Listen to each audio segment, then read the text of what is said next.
أعوذ بالله من الشيطان الرجيم بسم الله الرحمن الرحيم فتلقى آدم من ربه كلمات فتاب عليه إنه هو التواب الرحيم. مخکې آیات کې د شیطان د وسوسې ذکر و چې د شیطان د وسوسې په وجه آدم علیه السلام او د هغه بیبي خطا شو او ښویدل، او بیا الله تبارک وتعالی هغې ته حکم وکړ چې د جنت نه وځئ. نو آدم علیه السلام په دې خپله اجتهادي غلطي باندې چې کومه په یېره تې شوې وه په هغې باندې ډېر زیات خفه و، په هغې باندې پښیمانه و او الله پاک ته یې زاري کوله. د الله تبارک وتعالی رحمت ورته متوجه شو او الله تبارک وتعالی په خپله ورته هغه کلمات وښودل چې د هغې په ذریعه د الله پاک نه معافي وغواړي، چې د کومې په صورت اعراف کې ذکر شوی دی چې ربنا ظلمنا انفسنا فإن لم تغفر لنا وترحمنا لنكونن من الخاسرین. آدم علیه السلام او حضرت حوا علیه السلام دغه کلمات وی د الله پاک نه معافي وغوښته. په دې آیات کې خو صرف د آدم علیه السلام ذکر دی، ځکه چې وحی خو آدم علیه السلام ته نازلېدله، هغه د الله پاک نه زده کړه. بیا آدم علیه السلام حضرت حوا علیه السلام ته زده کړه او دواړو دغه کلمات ویله. لکه په صورت اعراف کې د تثنیې په صیغه باندې ذکر دی قالا ربنا ظلمنا، چې د دواړو چې دی نو هغه د الله پاک نه معافي وغوښته او دا کلمات یې وویله. الله تبارک وتعالی دواړو ته معافي وکړله. علما لیکي چې په هره توبه کې 3 خبرې ضروري وي. څنګه چې آدم علیه السلام پښیمانه و د الله پاک نه معافي وغوښته، نو دا 3 شرطونه یې د توبې د قبلېدو د صحیح توبې دپاره. اول شرط دا دی چې د انسان نه کومه غلطي وشي په هغې باندې ډېر زیات د زړه نه پښیمانه وي او استغفار کوي، په جواب باندې د الله نه معافي غواړي.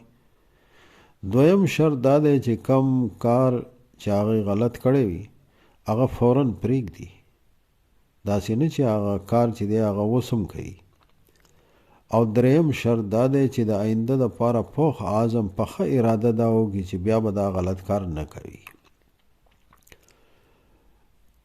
دا خو د هرې توبې دپاره دا 3 شرطونه دي، او که چېرته چې دی نو هغه ګناه داسې وي چې هغه د حقوقو سره متعلق وي، نو په هغې کې د دې 3 خبرو نه علاوه بیا 4م شرط هم دا دی چې هغه حق ادا کړي، چې کوم حق دی پې، که هغه د الله پاک حق وي، که هغه د بندګانو حق وي. مثال په طور د الله پاک حق په حقوقو کې مونځ یې نه دی کړی، مونځونه دې قضا شوي دي، روجې دې قضا شوي دي، زکاتونه د تېرې کلونو نه دي ورکړي، حج پې فرض دی هغه یې نه دی ادا کړی، نو هغه مونځونه، هغه روجې، هغه زکاتونه، هغه حج هغه به وکړي.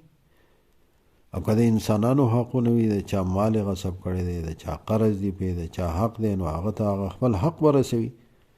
الله تبارک وتعالی فرمایي فتلقى آدم من ربه کلمات، پس یې زده کړل آدم علیه السلام د رب خپل نه یو څو کلمې. فتاب علیه،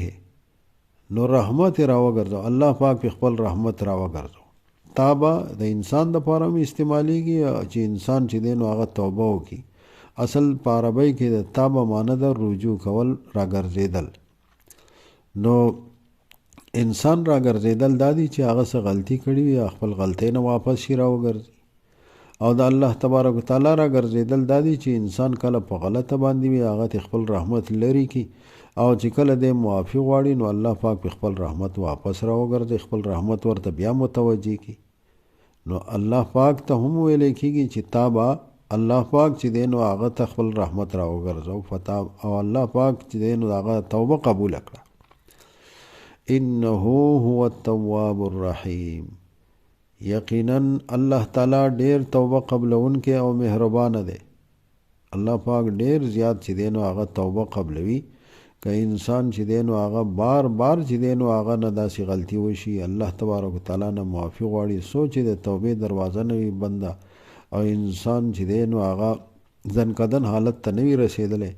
نو د هغې پورې الله تبارک وتعالی د توبه قبلوي او معاف کوي. الرحیم، او هغه مهربانه دی. صرف دا نه چې انسان د هغه نه معافي وغواړي، توبه وکړي، نو الله تبارک وتعالی ورته ګناه معاف کړي، بلکې د هغې نه علاوه الله تبارک وتعالی نور رحمت پې کوي. دا توبې ګوره الفاظ او طریقه چې دی الله تبارک وتعالی ورته ښیي، او په توبه باندې الله تبارک وتعالی ډیر زیات خوشحالیږي. په حدیث شریف کې راځي لله افرح بتوبة عبده، د انسان په توبه باندې الله تبارک وتعالی دومره زیات خوشحالیږي چې لکه مثال یې ورکړی دی چې یو سړی وي هغه په یو ځنګل کې چې دی نو هغه سفر کوي د هغه سره د هغه اوښه د په هغه اوښه باندې هغه سفر کوي خپله او په هغه اوښه باندې خپل د خوراک د څښاک ضروریات دي هغه ورسره موجود دي بس چې دی کله د یو ځای کې چې دی نو پړاو کې د آرام دپاره کوز شي لږ غوندې آرام وکړي اوده شي چې رسترګې وغړېږي راپاسي هغه اوښه موجوده نه وي او اوښ هم نشته دی او په هغې باندې خوراک او په هغې باندې اوبه وي هېڅ هم نشته دی یوازې پاتې شو او ځنګل دی بیابان دی هېڅوک هم نشته دی بس دی ګرځي تلاش کوي یو ځای بل ځای آخر دا چې دومره ستړی شي هغه اوښه ورته میلاو نه شي او بس د ده په ذهن کې دا سوچونه راځي چې بس اوس چې دی نو هغه بله لار نشته دی مړ کېږم او ډېر د ستړیا نه چې دی نو هغه بیا چې دی یو ځای کې کینی او بیا چې دی نو ستړی شوي خوب وله ورشي لږ غوندې سترګې پټې شي او په دې کې چې دوباره بیا سترګې وغړېږي نو څه ګوري چې هغه اوښه هم ورته خواته موجوده ده او په هغې باندې هغه خوراک هم دی هغه اوبه هم دی نو هغه چې دی د خپل ژوند نه ناامیده شوی او د په زړه کې دا راغلی و چې اوس بلکل زه مړ کېږم مرګ ته اراده کړې وه دوباره ورته خدای پاک ژوند ورکړي په دې باندې به دی څومره زیات خوشحالیږي چې د ډېرې خوشحالۍ نه په حدیث شریف کې راځي چې ده دا ویل غوښته چې یا الله ته زما رب یې زه ستا بنده یم نو خطا شو ژبه یې د ډېرې خوشحالۍ نه خطا شوه او دا وویل چې اللهم انت عبدي وانا ربک چې ته زما بنده یې زه ستا رب یم نو حدیث شریف کې رسول الله صلی الله علیه وسلم فرمایي چې الله تبارک وتعالی